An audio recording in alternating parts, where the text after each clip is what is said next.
हम ऐसा पानी पीता हूं कि खुदा भी नहीं जानता।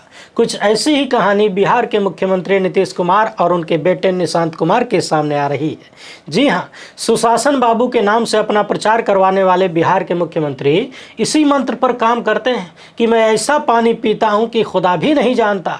वो अलग बात है कि जब गले में मछलियाँ अटक जाती है तो दुनिया जान जाती है। अभी हाल ही में इनकी सरकार पर 72,000 करोड़ के घोटाले का आरोप लगा, मगर चूंकि आपको पता है कि डबल इंजन पर चाहे जितने बड़े आरोप लग जाएं, जांच फांच नहीं होती है, सब फालतू काम नहीं होता है। इसी बीच पूर्व मंत्री आर.के. सिंह ने विश्व गुरु के डबल इंजन पर 62,000 करोड़ के घोटाले का आरोप लगाया और घोटाले का पैसा अडानी को देने का आरोप लगाया। सीबीआई जांच की मांग कर रहे हैं, मगर ये आरोप तो सरकारों पर है ना। परंतु हम जो मामला लेकर आए हैं वो सीधे सीधे जेडीयू के भाजपाई नेता ललन सिंह और नीतीश कुमार के लालन सिंह यानी निशांत कुमार का केस है। जी हां, केंद्रीय मंत्री ललन सिंह ने केंद्रीय मंत्री बनने से पहले नीतीश कुमार के बेटे को करोड़ों का फ्लैट गिफ्ट किया और ये गिफ्ट होते ही कुछ ही महीने बाद ललन सिंह पहली बार केंद्रीय मंत्री का स्वाद चख लिए और गिफ्ट के डीड में नीतीश कुमार के बेटे के बारे में ललन सिंह ने जो लिखा है वो एकदम विश्वगुरु टाइप है। गिफ्ट के 50 दिन बाद नीतीश कुमार ने अपने चल अचल संपत्ति की जो घोषणा की है वो भी देखने लायक है। जिस कंस्ट्रक्शन कंपनी के मालिक से ये फ्लैट खरीदा गया वो भी बड़ी सुंदर कहानी है और फ्लैट के साथ नीतीश कुमार के बेटे को गिफ्ट क्या क्या मिला है सुनने के बाद आपको यकीन हो जाएगा कि बिहार में सचमुच पिछले 2 दशक से सुशासन की सरकार है और वहाँ के मुख्यमंत्री ऐसे हैं जिनके बारे में कहा जा सकता है कि देसी भाषा में कि बिना प्याज लहसुन वाला चिकन खाते हैं, काहे कि वेजिटेरियन है ना। द वायर ने अभी जो स्टोरी पब्लिश किया है इसको एकदम आसान भाषा में आपके सामने प्रस्तुत करूँगा। बिहार में चुनाव चल रहा है, इसी बीच ये खबर बड़ी ज़रूरी हो जाती है। एकदम टकटकी लगा कर देखिए। पहली बार है तो चैनल को सब्सक्राइब करके घंटी बजा दीजिए टन से। हर वीडियो को लाइक और शेयर करना ज़रूरी होता है और गोदी मीडिया के ज़माने में ये खबरें आपको मिलेंगी नहीं, इसलिए अभी लाइक शेयर कमेंट वाला काम कर लीजिए। इसके अलावा आपको मालूम है कि हम किसी धन्ना सेठ या राजनीतिक दल के दम पर नहीं चलते, तभी खुल के आपके मुद्दों पर बात हो पाती है। हमारा काम पसंद आता हो तो इस QR कोड या फिर मोबाइल नंबर का प्रयोग करते हुए जो भी हो सके आर्थिक सहयोग भेजने का प्रयास ज़रूर करें। बहुत बहुत धन्यवाद। आप सबको पता है कि नीतीश कुमार के बेटे निशांत कुमार इकलौते हैं। माँ का निधन लगभग 2 दशक पहले ही हो चुका है। निशांत राजनीति से दूर रहते हैं, सार्वजनिक मंचों पर बहुत कम नजर आते हैं। हाल फिलहाल में उनकी लॉन्चिंग की चर्चा भी हो रही थी मगर हुई नहीं। इन्होंने भी अपने पिता की तरह इंजीनियरिंग में ग्रेजुएशन किया है। इनके पिता के बारे में कहा जाता है कि चुनाव के दौरान जाति वाली इंजीनियरिंग बहुत बढ़िया बांधते हैं। वैसे तो निशांत कुमार पब्लिक के बीच बहुत कम रहते हैं। खुद उनके पिता भी कह चुके हैं कि बेटवा राजनीति में हिस्सा नहीं लेगा जी। लेकिन आपने भी सुन रखा होगा कि भारत की ही संसद में किसी ने कहा था कि हम भैंसिया नहीं पालते हैं, इसका मतलब ये थोड़ी ना है कि दूध नहीं पीते हैं। कुछ वैसी ही कहानी निशांत कुमार की भी है। राजनीति में खुलकर भले नहीं है, इसका मतलब ये थोड़ी ना है कि राजनीति का लाभ नहीं लेते हैं। जी हाँ, द वायर के लिए आशुतोष कुमार पांडे और श्रुति शर्मा की ये रिपोर्ट देखिए। साल 2024 का लोकसभा चुनाव चल रहा था, यानी होने ही वाला था। प्रचार प्रसार जोरों पर था क्योंकि अमृतकाल में सबको पता है डबल इंजन पूरे साल प्रचार करता है। ललन सिंह, जिन पर हाल फिलहाल में आरोप लग रहा है कि वो जेडीयू में रहते हुए बीजेपी का काम कर रहे हैं, यानी गुजराती जोड़ी के आदमी हैं। लोग यहाँ तक कह रहे हैं कि जरूरत पड़ने पर वो जेडीयू को तोड़ भी सकते हैं और खुद मुख्यमंत्री के पद पर कब्जा भी कर सकते हैं। वैसे तो ये मुंगेर से 3 बार सांसद रहे, एक बार बेगूसराय से, एक बार राज्यसभा में भी रहे, लेकिन लंबे वक्त तक खाली सांसदे रह गए। और जैसे ही मुख्यमंत्री नीतीश कुमार के बेटे को करोड़ों का फ्लैट गिफ्ट किया, उसके कुछ महीने बाद सांसद के साथ साथ जेडीयू कोटे से केंद्र में मंत्री भी बन गए। वैसे तो नीतीश कुमार का प्रचार सुशासन बाबू कह के किया जाता है, मगर केंद्रीय मंत्री राजीव रंजन उर्फ ललन सिंह ने इन्हें एक आलीशान घर उपहार में दिया है जिसे पेंट हाउस कहा जाता है। वो भी पटना के पॉश इलाके बेली रोड में स्थित है। मल्टी स्टोरी बिल्डिंग है, शिव राधिका कॉम्प्लेक्स नाम से, और इसके सबसे ऊपरी तल पर चमचमाता हुआ पेंट हाउस ललन सिंह ने नीतीश कुमार के बेटे को गिफ्ट किया। साल 2024 के लोकसभा चुनाव से महज 3 महीना पहले, यानी 15 जनवरी 2024 को इसी तारीख में इसका आधिकारिक रजिस्ट्रेशन हुआ, गिफ्ट डीड बना। जिस समय ललन सिंह ने यह गिफ्ट किया, निशांत कुमार को दिया, उस समय वो मुंगेर से लोकसभा सांसद थे। सांसद तो कई बार रहे थे, मगर गिफ्टवा का ऐसा जादू हुआ कि कैबिनेट मंत्री बन गए चुनाव का रिजल्ट आते ही। सौभाग्य प्राप्त हुआ ना। और सुनिए, फ्लैट के बारे में पूरी डिटेल देंगे आपको। वैसे आपको लग सकता है कि नीतीश कुमार को मालूम नहीं होगा, वो संदेह भी दूर हो जाएगा। मगर पहले ये सुनिए कि गिफ्ट की डीड में ललन सिंह ने नीतीश कुमार के बेटे के बारे में क्या लिखा है। इन्होंने लिखा है कि निशांत कुमार के प्रति मेरे दिल में अत्यंत प्रेम और स्नेह है। बचपन से ही निशांत को बहुत प्रेम करता हूं। उनके व्यवहार से खुश होकर मैं अपनी ये संपत्ति उन्हें दान कर रहा हूं। अब आप कहेंगे कि जाहिर सी बात है, नीतीश कुमार और ललन सिंह का संबंध आज का थोड़ी ना है। अरे जवानी से बुढ़ौती आ गई। अरे भाई, लालू यादव समेत सभी लोग 1974 के जेपी आंदोलन से उभरे, पुरानी दोस्ती रही है, तो बेटे से भी मुलाकात होती रही होगी, प्रेम पनप गया होगा तो गिफ्ट कर दिया। इसमें इतना चिल्लाने की क्या बात है। मगर इतना भोला मत बनिए, आपको भी मालूम है कि राजनीति में लोग मुफ्त में एक तो ढेला तक नहीं मारते। यहाँ करोड़ों का पेंट हाउस गिफ्ट किया गया है। इसलिए सवाल ये है कि बचपन से नीतीश कुमार के बेटे निशांत कुमार से अत्यंत प्रेम और स्नेह रखने वाले ललन सिंह अब तक ये गिफ्टवा काहे नहीं कर पाए। गूगलवा बता रहा है कि निशांत कुमार की उम्र 44 साल से ज्यादा है। तो आपके मन में ये सवाल क्या पैदा नहीं हो पा रहा है कि सुशासन बाबू के बेटे 44 साल के हो गए तब जाकर घर गिफ्ट करने का मन हुआ ललन सिंह का? अब तक प्रेम नहीं पनप रहा था क्या? और टाइमिंग देखिए, घर गिफ्ट करने के कुछ ही महीने बाद केंद्र में मंत्री बनने का सौभाग्य मिल गया। बहरहाल, हम ये बिल्कुल नहीं कह रहा हूं कि नीतीश कुमार ने बेटे के नाम करोड़ों का फ्लैट लेकर ललन सिंह को मंत्री पद दिया है या दिलवाया है। ये गिफ्ट बिना किसी आर्थिक लेन देन के हुआ है। ललन सिंह इस फ्लैट के यानी पेंट हाउस के निजी मालिक थे। कोई आर्थिक लेन देन नहीं हुआ निशांत कुमार और ललन सिंह के बीच में। मगर आर्थिक यानी अर्थ की जगह क्या किसी पद का लेन देन हुआ, यह हमको नहीं पता है भैया। आप लोग अंदाजा लगाते रहिए। आगे की चीज़ों को जरा और ध्यान से सुनिए।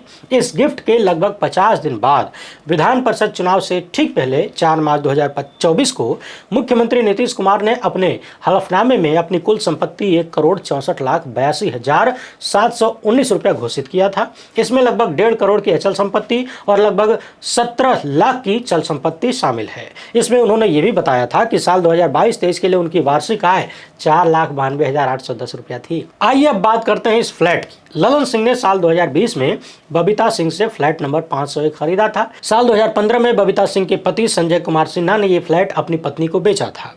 यानी पहले संजय सिन्हा ने अपनी पत्नी को यह फ्लैट बेचा, फिर पत्नी ने साल 2020 में यह फ्लैट ललन सिंह को बेच दिया। संजय सिन्हा पटना की एक प्रसिद्ध निर्माण कंपनी नूतन कंस्ट्रक्शन के मैनेजिंग डायरेक्टर और संस्थापक के रूप में काम करते हैं। इसी कंपनी ने राधिका कॉम्प्लेक्स का निर्माण कराया था। यह कॉम्प्लेक्स शास्त्री नगर में स्थित है। 2160 स्क्वायर फीट के इस सुपर बिल्डअप आवास का अनुमानित मूल्य जो है वो लगभग 91 लाख रुपए है। हालांकि जानकारों का मानना है कि इसकी कीमत इससे कहीं ज्यादा है, कई गुना ज्यादा है। वैसे आप लोग भी अगर किसी राज्य की राजधानी के सबसे पॉश इलाके में पेंट हाउस खरीदना चाहें तो उसका पता लगाइए कि कीमत कितनी है, अंदाजा लग जाएगा। जिसका एरिया 2160 वर्ग फुट हो तो पता चल जाएगा कि कितना महंगा होगा। वायर की टीम को भी एक बिल्डर ने बताया कि लगभग 8,000 पर स्क्वायर फीट इसकी कीमत होनी चाहिए कम से कम। पत्रकारों की टीम ने जब कॉम्प्लेक्स का दौरा किया तो बिल्डिंग के केयरटेकर ने बताया कि वहां एक फ्लैट की कीमत 1,70,00,000 है, फ्लैट की कीमत, जबकि ये पेंट हाउस है, ऊपर वाला, बहुत कुछ मिलता है इसमें। उसने ये भी बताया कि निशांत कुमार का घर है जो कि सबसे ऊपर है, इसे पेंट हाउस कहा जाता है। इस फ्लैट के अलावा निशांत कुमार को छत, उससे सटा हुआ 800 वर्ग फुट का खुला हुआ टेरेस, साथ ही 2 कार पार्किंग, भूतल पर 50 वर्ग फुट का एक सर्वेंट रूम, ये सब कुछ मिला है। साथ ही साथ 700 स्क्वायर फीट जमीन भी इसी का हिस्सा है। और सुनिए, इस पेंट हाउस की कीमत का अंदाजा इस बात से लगाइए कि यहाँ से मात्र 100 मीटर की दूरी पर बिहार पुलिस मुख्यालय, जेडी महिला कॉलेज, टॉप के अधिकारी, राजनेता, विधायक सब इधर रहते हैं। इसके ठीक सामने एक मल्टी लेवल बिल्डिंग है जिसमें राज्य सरकार के सूचना एवं प्रौद्योगिकी विभाग के अतिरिक्त सचिव का आवास है। यानी बिहार में जो सबसे पॉश इलाका हो सकता है वहां पर यह फ्लैट मौजूद है। अब आप इसकी कीमत का अंदाजा लगा सकते हैं। इस कॉम्प्लेक्स के गार्ड ने पत्रकारों से बताया कि निशांत कुमार तो अक्सर यहां आते जाते रहते हैं, उन्हीं का घर है। नीतीश कुमार 4-5 बार यहां आ चुके हैं। लगभग 1 साल पहले इस पेंट हाउस में गृह प्रवेश समारोह हुआ था, तब भी नीतीश कुमार यहां आए थे। यानी बिहार के मुख्यमंत्री सुशासन बाबू नीतीश कुमार को इसके बारे में पूरी जानकारी है। गुपचुप गिफ्ट का लेन देन नहीं हुआ है जी। तो सवाल ये पैदा होता है कि जहां राजनीति में लोग मुफ्त मुफ्त में किसी को ढेला तक नहीं मारते, ललन सिंह ने नीतीश कुमार के बेटे को करोड़ों का फ्लैट किस चीज के बदले में दे दिया, या फिर प्रेम था और बदले में क्या लिया? उससे भी बड़ा सवाल यह है कि क्या यह नीतीश कुमार के सुशासन बाबू की छवि पर प्रश्न चिन्ह नहीं लगाता है? आपको बता दें कि ललन सिंह जेडीयू की बिहार इकाई के अध्यक्ष रह चुके हैं। जुलाई 2021 से दिसंबर 2023 तक पार्टी के अध्यक्ष भी रहे और ये गिफ्ट करने के कुछ ही महीने बाद उन्हें केंद्रीय मंत्री बनने का मौका मिला। और अभी पंचायती राज कल्याण मंत्रालय के साथ साथ मत्स्य पालन एवं पशुपालन डेयरी उद्योग मंत्रालय का कार्यभार भी इन्हीं के पास है। लेकिन जरा ठहरिए, मंत्री बनने से पहले इन्होंने मुख्यमंत्री के बेटे को करोड़ों का फ्लैट भले ही गिफ्ट कर दिया हो बिना 1 रुपया लिए, लेकिन वायर की टीम के पत्रकारों ने जब इनके क्षेत्र के लोगों से बातचीत किया तो आम जनता ने कहा कि मंत्री बनने के बाद, यानी केंद्र में मंत्री बनने के बाद, मोदी सरकार के मंत्री बनने के बाद ललन सिंह ने ऐसा कोई काम नहीं किया जनता के लिए जो दिखता, यानी छोटा बड़ा कुछ भी नहीं किया मोदी सरकार में मंत्री बनने के बाद। वरिष्ठ पत्रकार संतोष सिंह बताते हैं कि जेपी आंदोलन के बाद कर्पूरी ठाकुर दूसरी बार बिहार के मुख्यमंत्री बने। जेपी की भतीजी सुधा श्रीवास्तव को राज्य कैबिनेट मंत्री बनाया गया। उन्हीं के आवास पर नीतीश कुमार और ललन सिंह पहली बार मिले थे। इसके बाद इन लोगों ने मिलकर लोक दल सदस्यता ली, दोस्ती बढ़ती गई। बाद में समता पार्टी की स्थापना हुई। नीतीश और ललन करीब आते रहे। साल 2009 में ललन सिंह ने नीतीश कुमार से दूरी बनाना भी शुरू कर दिया क्योंकि पार्टी फंड के दुरुपयोग का आरोप लगा था। ललन सिंह ने कांग्रेस के लिए प्रचार किया लेकिन कांग्रेस में शामिल नहीं हुए। उसी दौरान ललन सिंह ने नीतीश कुमार के बारे में यह भी कहा था कि नीतीश कुमार के पेट में दांत है और हम सर्जरी करके उसको निकाल देंगे। 2012 में फिर से ललन सिंह नीतीश कुमार के साथ हो गए और आज तक साथ हैं। लेकिन ऐसा लगता है कि केंद्र में मंत्री बनने के बाद, गुजराती जोड़ी का साथ मिलने के बाद ललन सिंह ने एक बार फिर से अपने रास्ते से नीतीश कुमार वाली मंजिल हासिल करने का प्रयास शुरू कर दिया है। नीतीश कुमार के स्वास्थ्य को लेकर लगातार सवाल उठ रहे हैं। खुद ललन सिंह ने भी साफ साफ कह दिया कि चुनाव के बाद विधायक अपना नेता चुनेंगे, यानी वो भी मुख्यमंत्री के रूप में नीतीश कुमार का नाम नहीं लेना चाहते। ये वही बात है जो बीजेपी के अमित शाह बोलते हैं। बाकी अमृतकाल में बीजेपी की सरकार में कोई भी मुख्यमंत्री विधायक तो चुनते नहीं है, ये आपको भी पता है, पर्ची निकलती है।